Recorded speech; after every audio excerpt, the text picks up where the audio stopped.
Kata istri saya, Pak, bisa jadi Pak, pertama ini saya sadur ya kata-kata dia. Pak, Allah itu mempersatukan kita bukan tanpa sebab dan alasan. Aku dihadirkan dalam kehidupanmu, mudah-mudahan bisa menjadi asbab hidayah. 2. Yang ketiga, aku bersabar kepadamu, bisa jadi Allah menghadirkan tiket surga aku itu sabar ngadepin kamu. Seperti Asia yang mendapatkan tiket surganya ketika membersamai Fir'aun.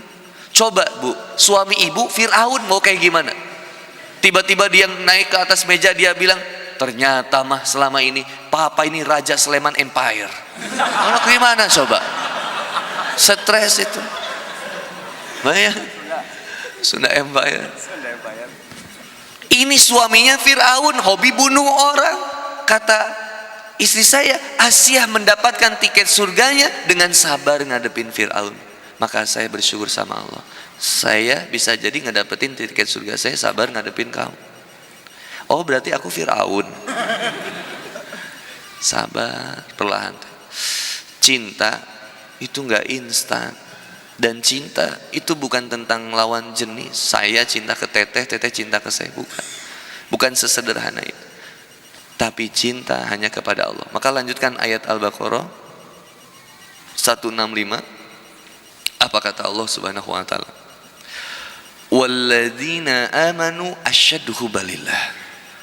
Dan sungguh orang yang beriman itu cintanya teramat sangat besar kepada Allah.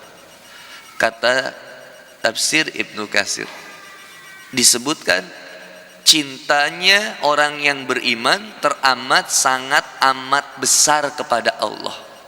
Nggak ada yang lebih dicintai selain Allah. Ibu jawab dengan jujur, nikah itu ibadah atau masalah?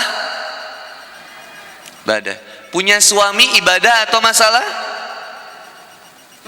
Masalah atau ibadah? Bingung jawabnya Ustaz. Sekali lagi tanya. Bu, nikah itu ibadah atau masalah? Punya suami ibadah atau masalah? Oke. Punya istri ibadah atau masalah? Ikhwan, punya istri ibadah atau masalah? Ibadah. Jomblo ibadah atau masalah? Nah, ya jawab. Jomblo ibadah atau masalah? Kenapa jadi masalah? Kan tadi katanya putus itu hidayah. Maka kita menginginkan kejombloan. Maka jomblo hidayah ibadah atau masalah? Jadi masalah ketika kejombloan ini kita tidak sadari bahwa kita bersama Allah. Jadi sarana ibadah ketika kita bersyukur mendapatkan hidayah dari Allah, dan kesendirian ini membuat kita lebih dekat sama Allah. Mantap. Maka ketika dari jomblo pengen gak nikah? Pengen. Maka menikah itu ibadah atau masalah? Ibadah. Tapi cara pikir kita umumnya, mohon maaf, cara pikir kita umumnya nambah beban itu nambah masalah. Menikah masalah, punya suami masalah, punya istri masalah, nambah mobil masalah, nambah anak masalah, nambah tanggung jawab masalah. Padahal semuanya bukan masalah, potensi ibadah. Punya istri ibadah, jomblo ibadah. Ya apa ibadahnya jomblo? Yaitu menjaga kesendirian, karena sabar dalam kemaksiatan itu lebih berat daripada sabar dalam ketaatan. Anak muda yang ke masjid sama orang tua yang ke masjid beda. Maka anak muda yang ke masjid lebih baik daripada orang tua yang ke masjid. Orang tua yang bermaksiat sama anak muda yang bermaksiat lebih hina orang tua yang bermaksiat. Anak muda yang ke masjid lebih mulia daripada orang tua yang ke masjid. Kenapa? Masih muda, banyak potensi, bisa melakukan apapun, tapi kepikiran buat ke masjid, dekat sama Allah. Mantap. Ciri akhir zaman berarti. Anak muda usia kelahiran tahun 2004 sampai 2010 itu rajin ke masjid. Kelahiran 1994 sampai 2010 rajin ke masjid. Itu ciri bangkitnya Islam. Dunia Di dunia semuanya merindukan kebangkitan Islam. Cirinya anak mudanya rajin ke masjid. Nah, anak muda itu kan banyak pilihan. Teman-teman yang SMA, kenapa ke masjid? Kenapa ke masjid? Mencari ilmu. Dapat ilmu apa? Apa yang diingat? Kunti, Dracula? Punya pacar? Nggak punya pacar. Udah hafal berapa juz? Belum banyak ya, baru 15 juz. Yang sebelahnya, kenapa mau ke sini?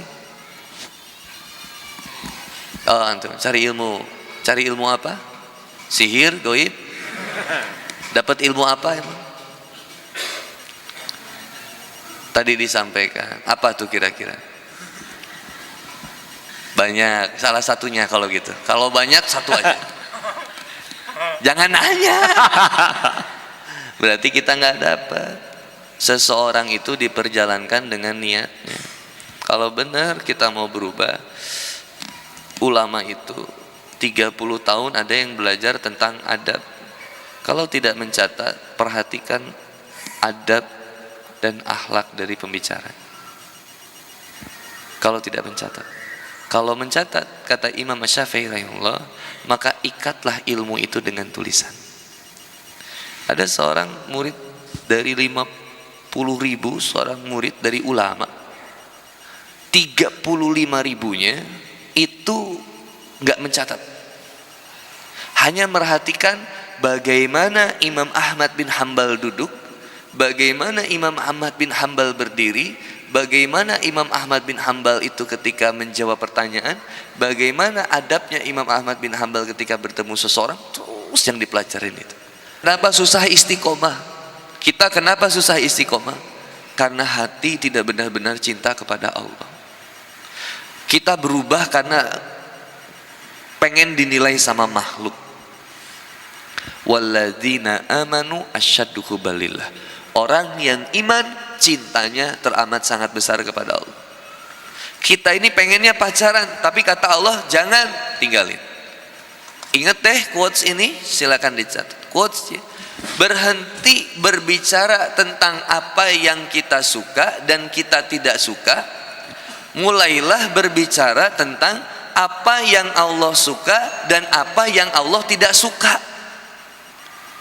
Kenapa kita kemudian sering dengar pengajian tapi nggak berubah kehidupan kita? Karena nggak dimulai dari hal yang sederhana kecil aja. Apa? Menjaga hati manusia. Bukankah ciri takwa yang disebutkan oleh Allah Subhanahu wa taala di Quran surat Ali Imran ayat 133 134 itu sudah begitu jelas salah satunya. Yang pertama, wasari'u ila maghfiratin min rabbikum wa jannatun arduha samawati wal ard uiddat lil muttaqin.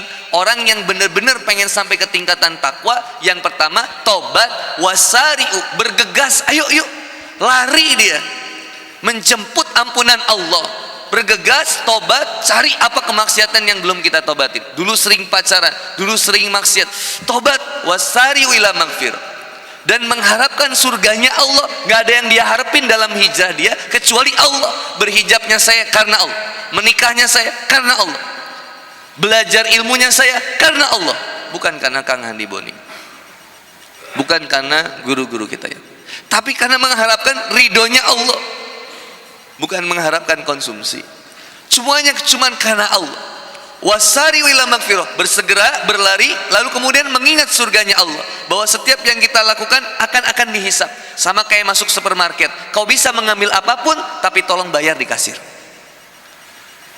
Kau bisa melakukan apapun di dunia ini tapi pertanggungjawabkan nanti.